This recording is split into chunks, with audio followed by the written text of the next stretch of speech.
श्री महाप्रज्ञ गुरुवे नमः।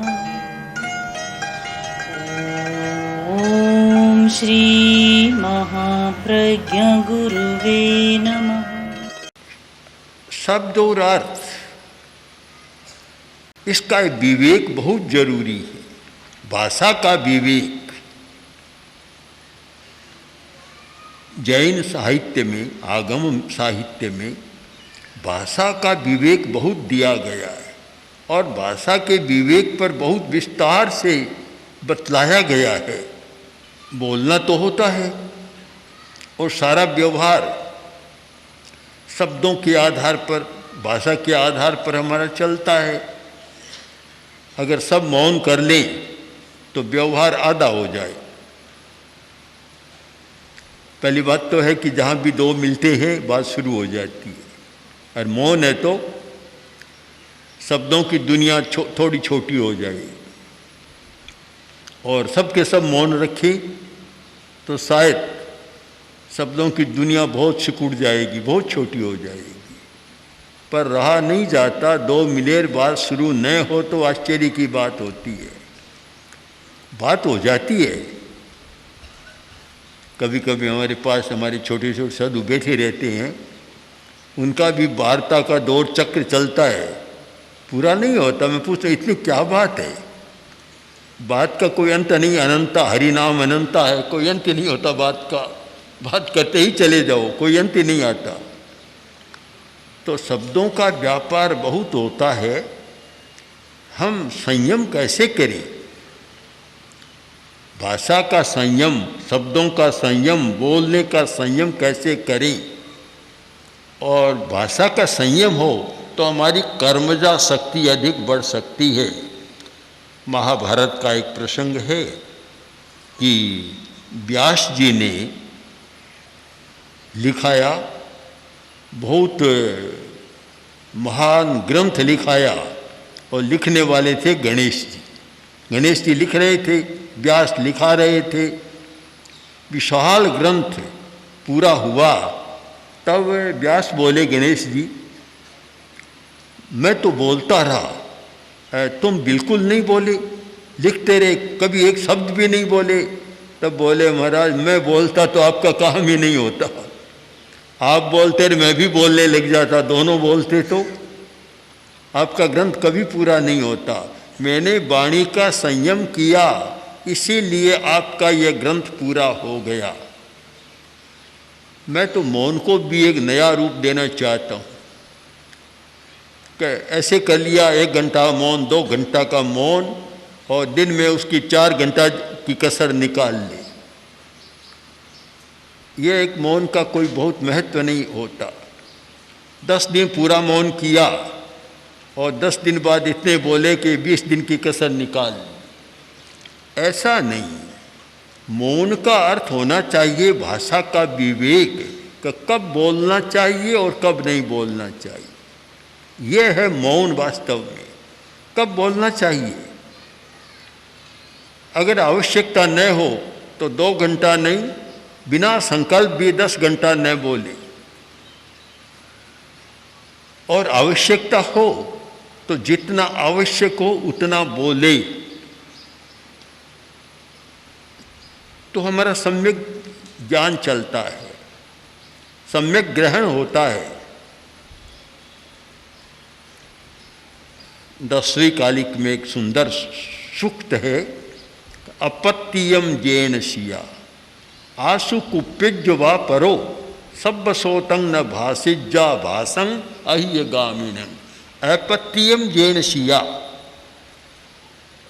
आदमी बोलता है और उसके बोलने से दूसरे को अप्रीति हो जाए, बुरा लगे, ऐसा वचन नहीं बोलना चाहिए।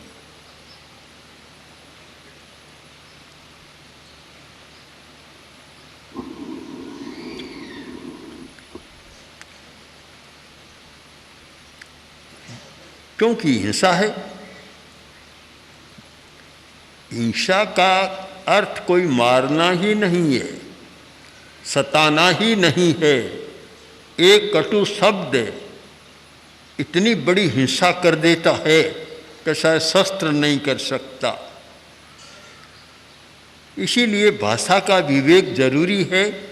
और अहिंसा में विश्वास रखने वाला व्यक्ति, अहिंसा का आचरण करने वाला व्यक्ति अगर भाषा का संयम नहीं रख पाता तो वह अहिंसा की आराधना कर नहीं सकता।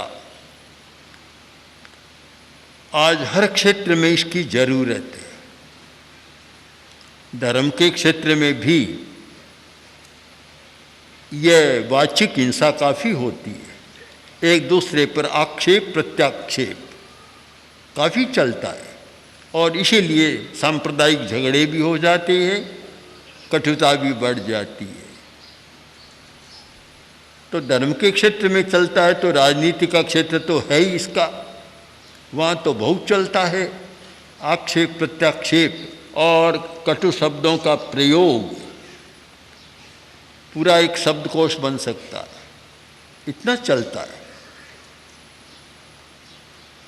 बड़ी बड़ी संस्थाओं की मीमांसा की जाए तो पता चलेगा कि शायद मौलिक काम, आवश्यक काम जो करने का होता है वह तो कम होता है और शब्दों की लड़ाई में समय ज़्यादा बीतता है। शब्दों की लड़ाई, उसमें समय बहुत लग जाता है।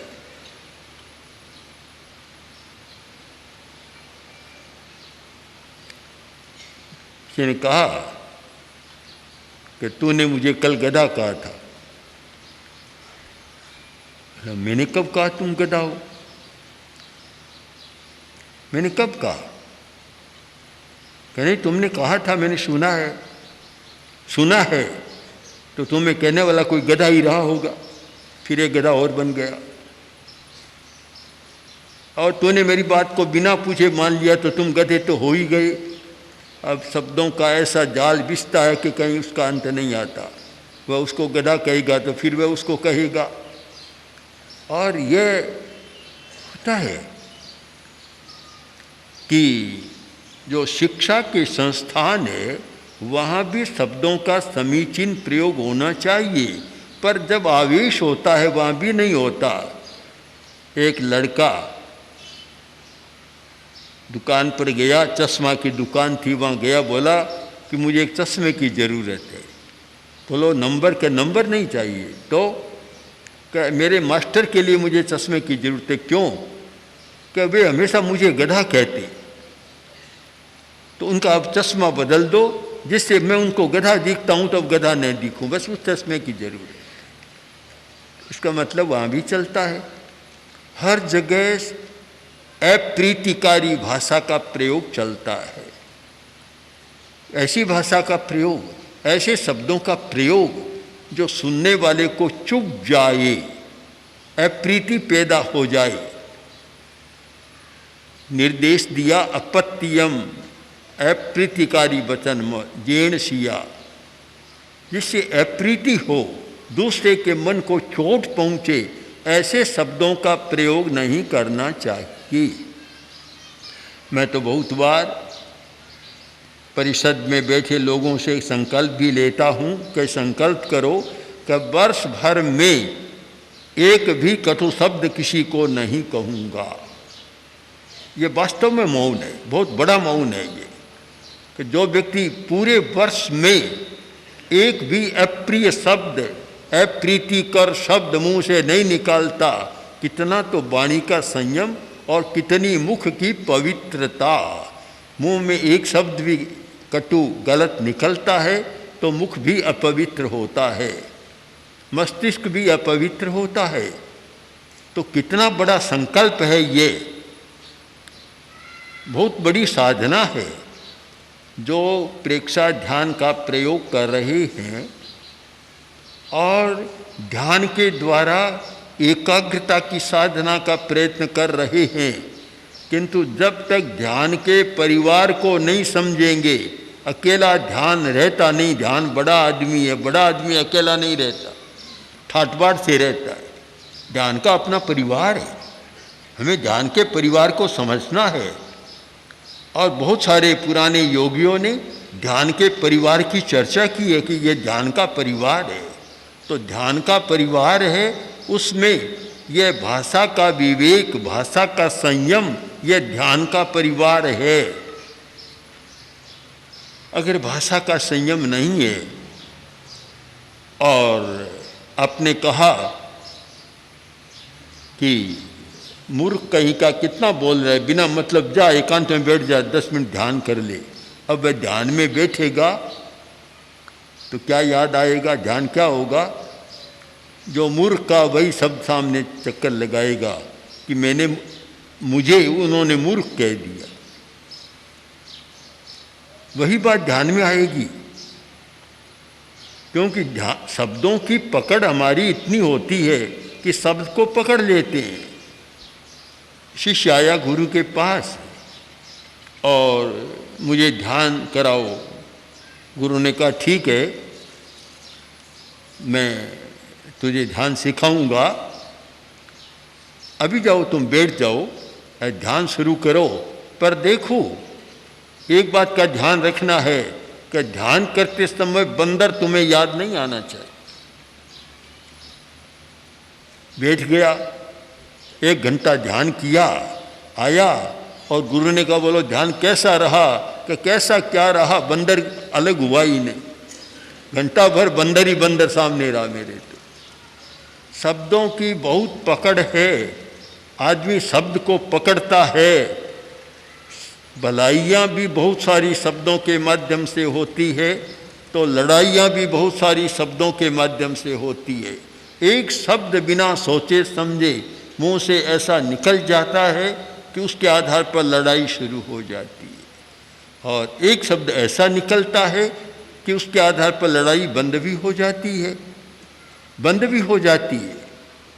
तुम कैसे शब्दों का विवेक करें? शब्दों का प्रयोग करने वाला भी बहुत चतुर होना चाहिए कि कैसे शब्दों का प्रयोग करता है। मैं सोचता हूँ कि ध्यान के द्वारा ये दोनों चेतना हमारी जागृत होनी चाहिए कि शब्द का प्रयोग कैसे हो, भाषा का प्रयोग कैसे हो, और जो भी शब्द हैं उसका सम्यक ग्रहण कैसे हो। अगर सम्यक ग्रहण नहीं होता तो बहुत बार लड़ाइयाँ ठीक समझे बिना होती है, समझता नहीं है शब्द को और लड़ाई शुरू हो जाती है। सम्यक ग्रहण भी बहुत बड़ी बात है। कहा कछु ने समझा कछु, आंखरो औखद पूठे घसू, कुछ कहा कुछ समझ गया। ये बहुत समस्या होती है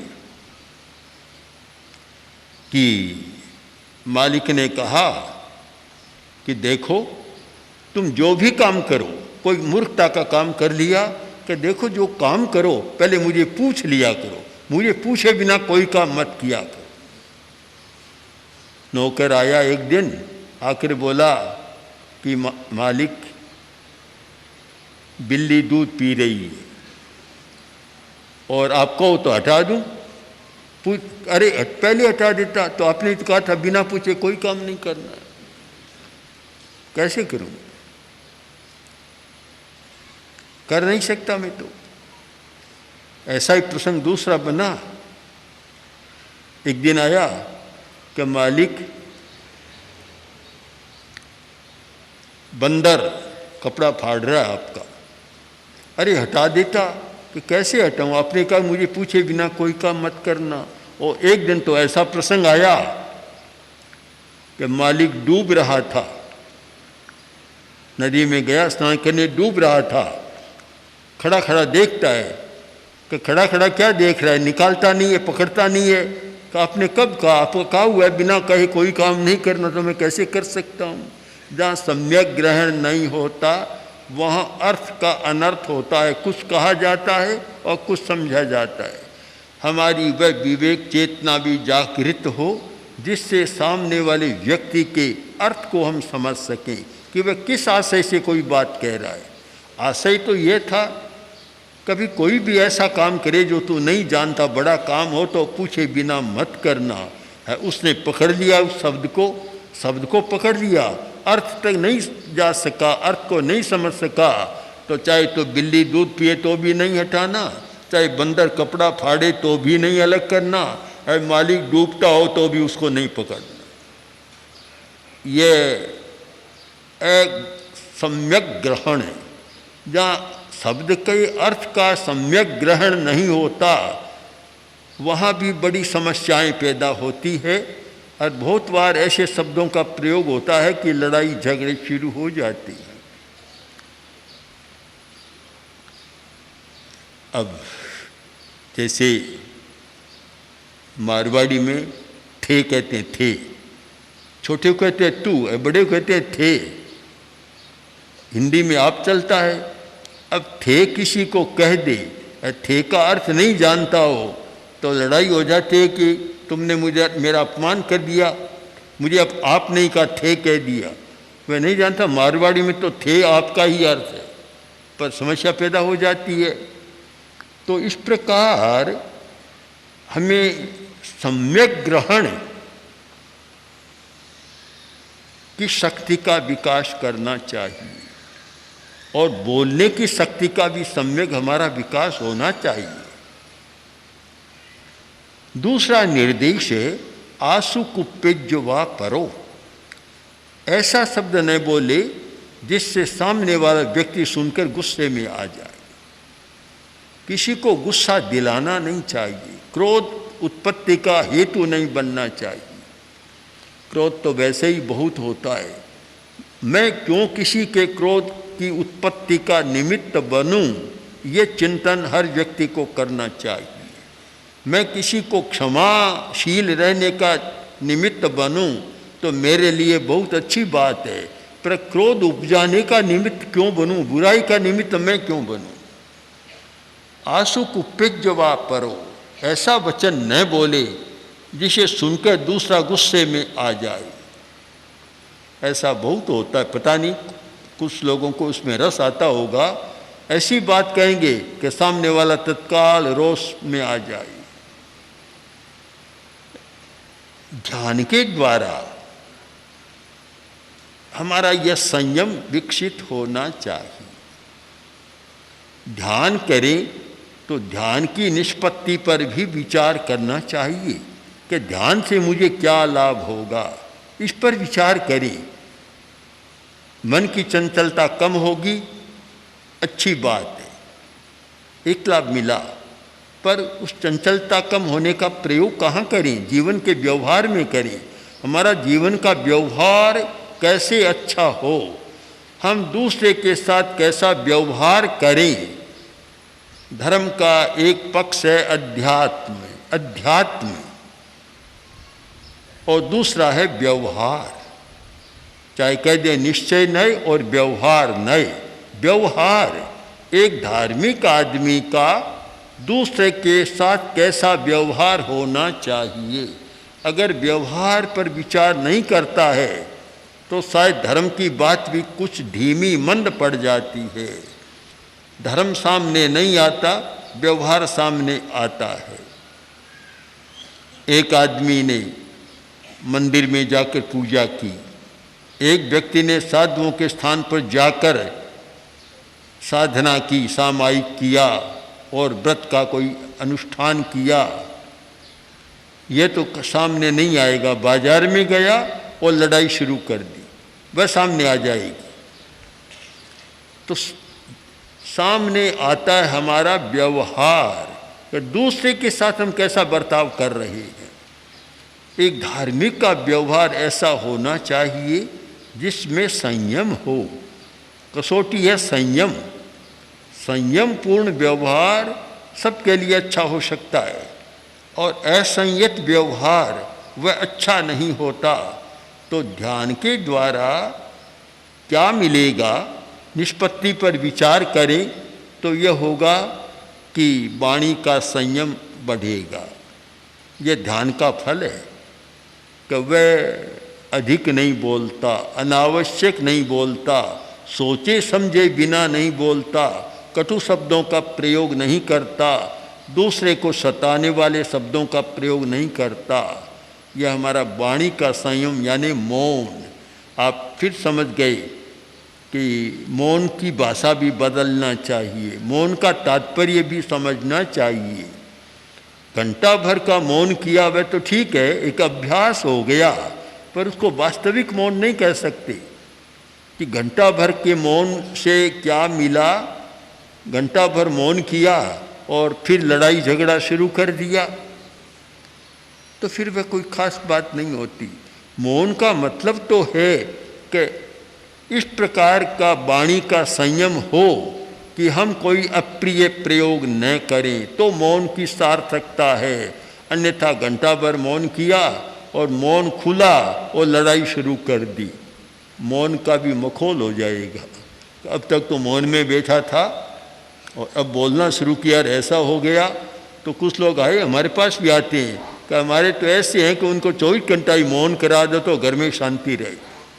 24 घंटा कोई करता नहीं। मौन भी कर लिया, न बोला तो क्या हुआ, बिना बोले इशारों से भी काम कर देता है। मौनी मौन फारसी बने और हुंकारे सटकाया हणे, बिना बोलिया ही जुल्म करे तो बोलिया तो पता नहीं क्या करे। इशारे से भी ऐसा करता है कि सारा काम कर देता है। आप ठीक है, मौन का अर्थ ये मूल शब्द है, मौन है, ये जैन आगमों में तो बहुत कम मिलता, इस अर्थ में नहीं मिलता है। वाक संयम, संयम है। मौन का अर्थ प्राकृत साहित्य में होता है ज्ञानम, मुनि का धर्म, मुनेर भाव है मौनम, यानी जो जानता है। मौन का अर्थ होता है ज्ञान, ज्ञान है वास्तव में। परंतु हम मान लें कि चालू शब्द है मौन, मतलब मत बोलना, पर इसका तात्पर्य क्या होगा कि मौन के पीछे और पहले भी एक विवेक जागृत हो कि मैं मौन की साधना करता हूँ तो मुझे मौन से पहले भी कोई कटु शब्द का प्रयोग नहीं करना चाहिए और मौन के बाद भी मुझे कोई कटु शब्द का प्रयोग नहीं करना चाहिए। मेरा वाणी का संयम बढ़ना चाहिए। मौन का आप अर्थ समझे वाक संयम, वाणी का संयम। वाणी का संयम करना सीखें, सबसे बड़ा मौन है। और ये 24 घंटे का मौन है, आप बोलते हुए भी मौन कर सकते हैं। 10वीं कालिक सूत्र की निरुक्ति में बतलाया है कि एक मुनि दिवसंपि भाषमाणो, दिन भर बोलता है तो भी वह वाक गुप्त है, यानी मौनी है। अब दिन भर बोलता है, मौनी कैसे? बहुत अच्छा गंभीर अर्थ इसका हमारे सामने आएगा कि दिन भर बोलता है फिर भी मौनी है। इसका मतलब वह वाणी का संयम करना जानता है, अप्रीतिकर वचन नहीं बोलता, दूसरे को क्रोध में लाने वाला शब्द नहीं बोलता, चुभने वाला शब्द नहीं बोलता, दिन भर बोलता। इसका मतलब वह स्वाध्याय करता है। तो वह वाक गुप्त बतलाया है, बहुत अनुभव की वाणी है प्राचीन बड़े बड़े आचार्यों की कि दिवसंपि भाषमाणो। बड़ा अटपटा लगता है, आश्चर्य होता है कि कैसे कहा कि दिन भर बोलता है फिर भी मौनी है। एक आदमी थोड़े समय मौन करता है या दिन भर नहीं बोलता तो भी वह मौनी नहीं है। दोनों में कितना विरोधाभास है, पर विरोधाभास नहीं। मौन का हम ठीक अर्थ समझें तो है वाणी का संयम।